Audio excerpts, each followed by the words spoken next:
let's get started with panel discussion. Uh, Mukesh, I'm going to start this off with you.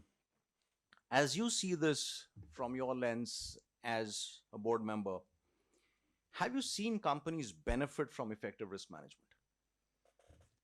Thank you for introducing me as a board member, because I just thought when you started introducing me, I would certainly forget my day job, which is being a tax lawyer. Um, Sorry, can you repeat your question, please? From your vantage point of being a board member, have you seen companies actually benefit from effective risk management? The answer is certainly yes, but let me try and explain to you the reason why. Uh, I started working with boards in my independent capacity about 10 years back. And immediately thereafter, the 2013 code came. I'm glad that Mr. Damodaran mentioned that this was a big amiss in the 2013 code. But I realized that, and having practiced as a chartered accountant for a significant part of my work career, you get invited to either be a member of the audit committee or chair the audit committee. And my experience suggested that the risk committee was either subsidiary or largely non existent. So if you look at the trend of time that boards spend on risk committee, it is relatively less than the time it spends on audit committee. That's not trying to say that you spend more time in audit committee and less on risk committee, but you certainly spend less time on risk committee. I also found that the chair of the audit committee was also the chair of the risk committee. And personally, I feel there is an inherent conflict of interest over there. Now that there is greater realization amongst the regulators, and the fact that the future of the regulation looks like the chair of the risk committee ought to be an independent board member, ought to have its own independent identity, is good. Having said that, on a more optimistic note, it's not like trying to say that companies in general have played it the way I described it. There are many large number of companies that have really played the role of the risk management, and you can see it, whether that's evident from the quality of board, from the point of view of the debate that happens in a board, or for that matter, it reflects on the brand value of the company. So there is a resounding yes to your answer, but I just thought I'll just support it why I said yes. Thank you. Thank you so much, Mukesh. Ritu, if I may come to you, as you engage on board mandates, are you starting to hear companies talk more about risk management, or is it still some distance to go? Thanks, Subhashis. You know, the three of us have worked with Arthur Andersen, which does not exist anymore. Yeah. And then I worked with Bear Stearns, which does not exist anymore. So I think that has taught all of us the importance of risk management. And I think part of the reason why I think we feel so passionate about this particular subject is because of those journeys in some respect, right? And Richard, you've also sort of seen that in context, right? And I think risk management in that context has had its own evolution, whether as a function, whether as a seat on the table for senior management, and now the importance of on the board itself. And I think Mr. Damodaran, you mentioned this earlier as well, and Mukesh, you as well, right? So it was in 2013 a big miss when the Committees Act actually did not mandate it as a committee. And then in 2015, when it did, it is a board appointed committee in that context, right? And that's been 7 years. In when we look at a lot of when we evaluate boards effectiveness in that context, or we look at just charters of risk management committees, or for that matter just what is best practices for risk committees across various boards, because even here it is actually a board appointed committee, the top 500 listed entities. When we look at actually companies, it's the startups, it's the not the top 500, which probably are in bigger need of actually having a board mandated risk management committee. So these are steps in the right direction, but a lot that actually still needs to be sort of desired from an outcome perspective. And when 18 months back Subhashish actually mentioned that this task force was going to set up, I was actually very excited, having been involved in some of the board effectiveness exercises, as this is really the need of the hour. At least it gives a very comprehensive framework for boards and the risk management committees to be thinking about consistency in practices. Because right now, when we look at, like I said, the charters and the best practices, so to say, there is, you see, it's a very wide spectrum in that context, depending on the sector, depending on who's the chair, depending on, the company. So just forming some of that consistency in itself, I think, will give a big boost to this particular aspect. Thank you so much, Ritu. Coming to you, Professor Saxena. From an academia perspective, do you feel there is the desired level of appreciation around need to incorporate risk management curriculum? And you and I have spoken about this. Terrific to get your views. Subhashis, the need for a finance, or let's say the risk management in the management schools had always been felt. It has never been in doubt. But most of the time, this has been in the finance area. So we are primarily looking at it more from a financial risk point of view. And one of the finance professor would be, teaching that kind of a course. But if you are asking me whether, truly speaking, the risk as we understand today is really being taught, is it really a kind of a priority in the MBA curriculums or in the university curriculums? I think we still have to go a long way. And there is one reason for that. I like to put that across. As education, as a sector from where I come, unlike the industry, we have all thrived in a very long pause of equilibrium. We are not so volatile. The whole sector is not so uncertain as what we see in the case of industry.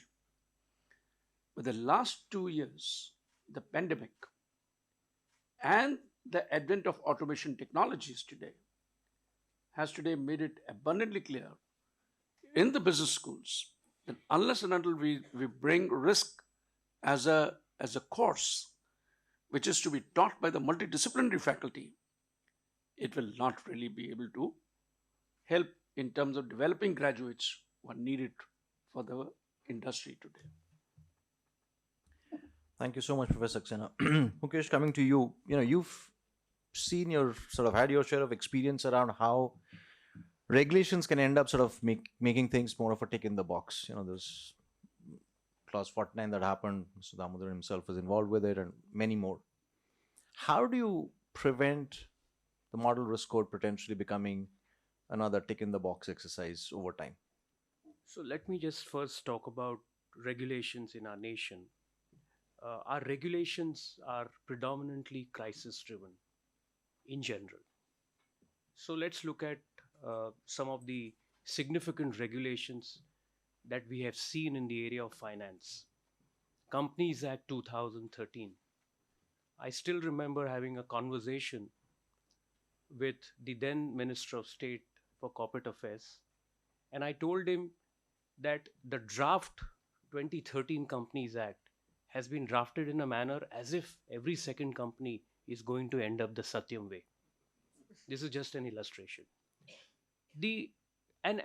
And subsequently, this government recognized it when they carried out host of changes. One important change is decriminalization of the offenses. You go and ask, why were these provisions inserted in the act in the first place? They were inserted only because the regulator felt that the best way to deal with a situation of this kind is to have law. And this kind of resonates with the point that Mr. Damodaran was making, that if you thrust any regulation, then people will just comply with it and it will be nothing but a tick the box exercise. The second example is also the mishaps that we saw in 2016, 2017, which could have been avoided. I think if risk management committee was empowered, we could have had a better management of those situations. But the subsequent changes that were driven predominantly by SEBI, whether it was in related party transactions, whether it was discussing compliance requirements for companies which are actually not listed, all of these tend to address the same point, that It is regulations that drive. And that's not the correct way to look at it. I think that majority of the companies that wanted to embrace best practices in risk management have done it, and they do not need regulation to do that. Now, what happens when a regulation comes? That's not trying to say that everybody who is meant to comply with the regulations, but then we go through what we call it as a exercise to test how the regulations work. An example is corporate social responsibility. The contributions that were made towards that, it was considered at one point in time that this is not mandatory. But today you go and ask various boards, they will say, well, we have audit being conducted by the regulator to ensure whether we are meeting with the corporate social responsibility or not. I don't think that if risk management as a very important management tool has to succeed, it should go in the way of regulations.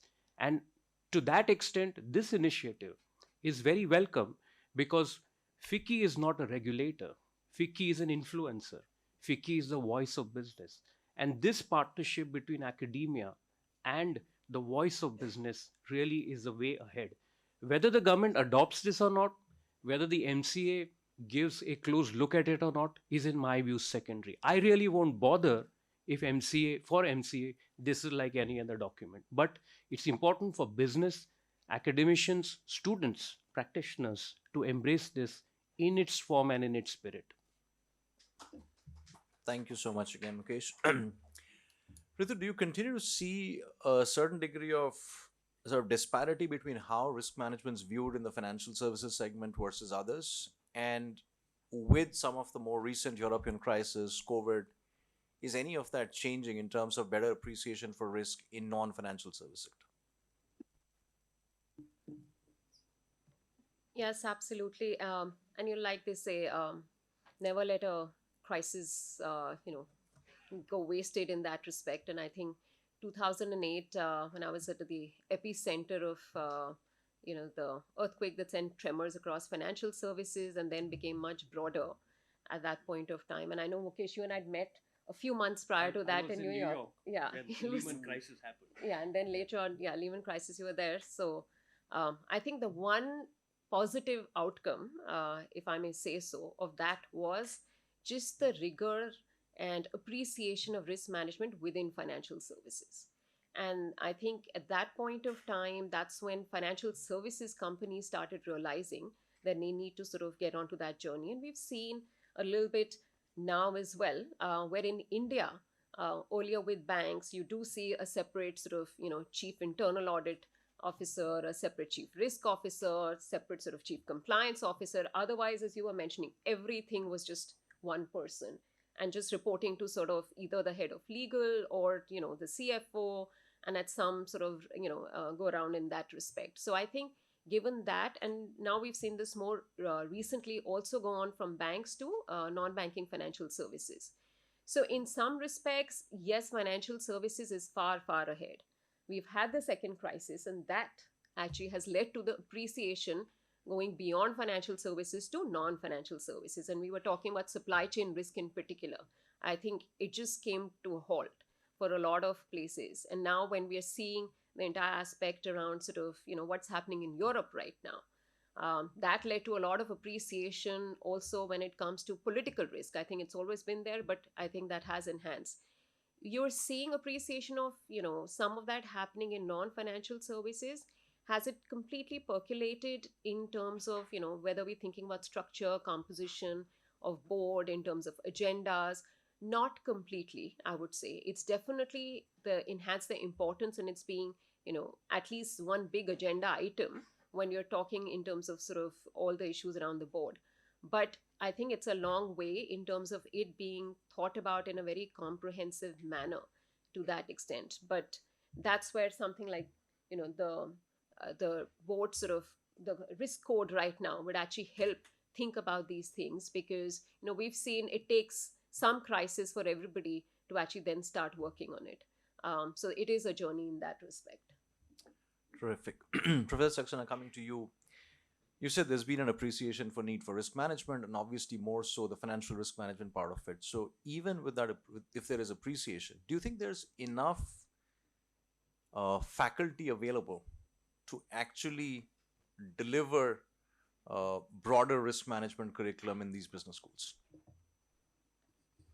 Subhashish, let me be very candid. I think education sector per se is today struggling to get the faculty per se.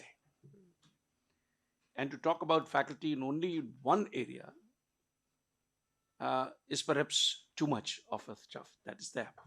But nonetheless, I think we still don't have the faculty who is engaged in research in risk area, who is able to teach, who is able to consult in research in this particular area. And so therefore, from that kind of a point of view, there's certainly a gap in the management education and in the university education.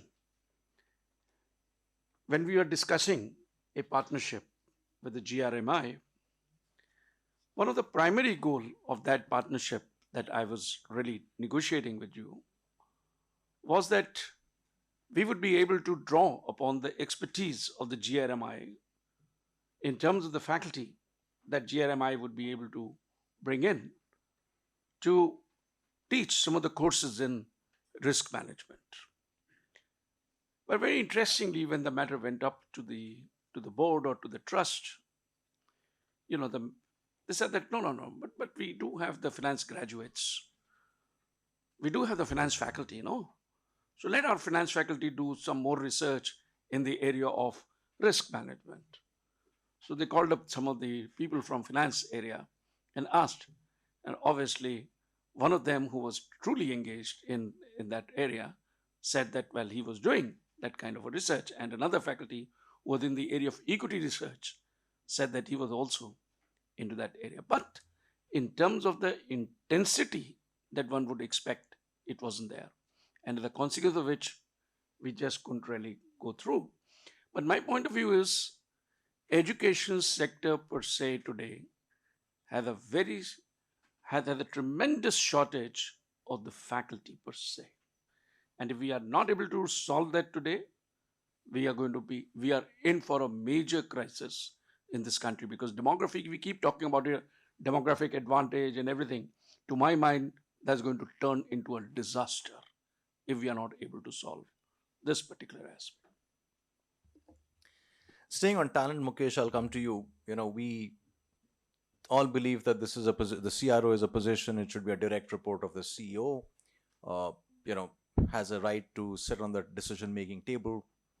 Do you believe this profession is attracting enough talent or adequate talent to really get to that seat on the table position?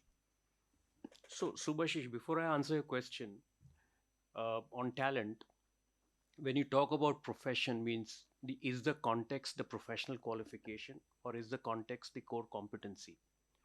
I come from an era where, and Richard will bear with me, where when we joined public accounting in the good old days when I used to practice as a chartered accountant, we had audit practice, and then audit became assurance, and it became assurance and risk. So I think the watershed moment, in my view, was the last bastion of the big four or the big five falling and becoming big four, which gave rise to the Sarbanes-Oxley Act. And we saw many of those getting mirrored in our Indian regulations by clause 49, and Sir was also there at the helm of affairs in SEBI. So I think over the years, the entire profession of accounting, audit, risk, assurance, which was in my view a forte of chartered accountants, has gone through a change. So I think that the risk management as a profession is agnostic to which part of discipline you belong to. You can have a chartered accountant, you can have an MBA, you can have a specialized risk professional, the kind of initiative that your institute has embarked upon would qualify. I think the focus here should be the practice of risk management, as we used to call it the practice of accounting. So to that extent, the practice of risk management is not the practice of accounting, is not the practice of auditing. And hence, I would kind of say that this is an area where talent needs to be honed up. And I think there is tremendous opportunity for for professionals coming from, no matter what their professional qualification is, to be able to hone skills in the area of risk management. And this, in my view, is going to emerge as a very important vertical, not just from a corporate standpoint, but even from the point of view of risk service providers, if I may use that term. Sure. Ritu, coming to you, are you starting to see boards differentiate between internal audit and risk committee enough?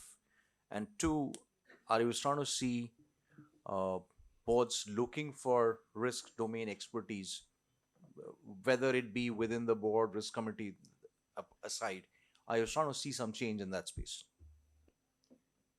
Yeah, and here again, I would, differentiate, like I said, between financial services and non-financial services, because within financial services is definitely a lot more appreciation of the importance of risk management across sort of, again, functions, senior management, board.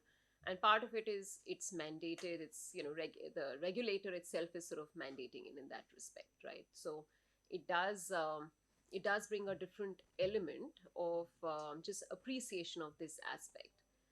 We're not seeing the same thing happening more broadly across non-financial services.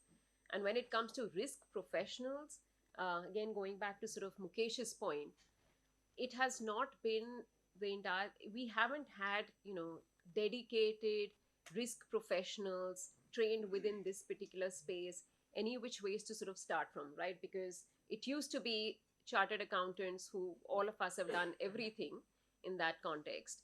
And now then there's specialization where I think different people took different sort of specializations. So having risk professionals actually who then get to sort of chief risk officer. So the journey actually has to start first within the management and the function itself. And when you have enough of a cohort of actually having people in non-financial services who actually are, senior leadership team members in that respect, and they are the ones who actually, in terms of then getting onto becoming the chair of, risk committees and everything will happen. So I think that evolution has some time to go. There is appreciation and there are few boards where it is actually being asked for, but would it be something where, I would say, is it 50%? Probably not. It's more like 5 to 10%. Where this particular appreciation, and I'm saying non-financial services, I'm keeping that out because there it's a whole different story. Great. So as we sort of kind of try and wind this one up, Professor Saxena, to you, in the education sector, are you seeing some universities, institutes sort of demonstrate more innovation, agility, and sort of create a competitive advantage by managing the more recent risks better? Subhashis, perhaps innovation is the need of the hour, even in education sector. There's no doubt about it. But the realization about risk in the education sector came up in the last 2.5 years, the pandemic, where suddenly one found that that even in India, where the demand was assured, the demand can be volatile. We already started seeing a lot of institutions closing down. We also realized that the geopolitical environment was really impacting our ability to place the students in the rest of the world. And suddenly then we were really looking at it from the point of view of how do we manage the risks. Today, the day when, and I will particularly refer it to whether this is the public sector institutions like the IIMs or the IITs, or the private sector institutions like NMIMS or any other institutions. Huge amount of money has been invested in campuses. And in many of these cases, the campuses are remaining underutilized. So how do you service the debt? That has become a big question. So the question that is really there before everybody is, did we really make a right decision? That's one part. The second part that has happened, and I would refer back to what we started off in education sector on the awareness of risk. I think to a very large extent, the industry also has to share the responsibility. Because at the time of the corporate recruitment, what is it that we find that who's coming over and for what purposes they are recruiting? Rarely do we find anybody recruiting for risk management or the risk. Even the big four who are there on some of the IIMs and some of the top business school campuses, they're not recruiting. The finance guys, even if they were recruiting for finance, they were not recruiting it for risk. So the students' demand for risk management courses is not there. And at the board level, therefore, the awareness from the point of view of the management of the institution and from the point of view of managing the fund flows, yes, there is today a need that has come up. More and more institutions understand that if they are not able to really sort of hedge their risks, they are in for a very major problem. Thank you so much. So thank you, dear panelists. Thank you, Mukesh. Thank you, Ritu. Thank you, Professor Saxena, for a terrific session. I'm sure everyone had lots to take away from this. Thank you once again.